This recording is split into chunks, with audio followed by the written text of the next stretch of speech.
వచ్చాడు నా సోకు చూసాడు సమగోల చేశాడు ఆ ఈది కుర్రోడు ఈ ఈదికొచ్చాడు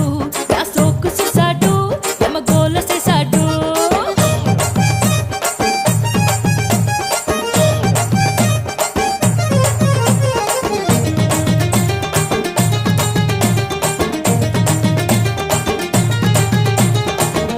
కొత్తగా బయటేసిన రోజుల్లో కొబ్బరి తోటలో మేళానికి వెళ్తే అక్కడ నన్ను చూసి ఓ కొంటి కుర్రాడు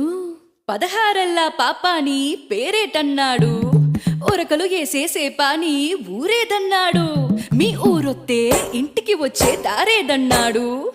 ఇంటికి వచ్చి నిన్నే పిలిచే వరసేదన్నాడు నా పేరు పారిజాతం మా ఊరు పెద్దాపురం మెరకేది కడని దూరం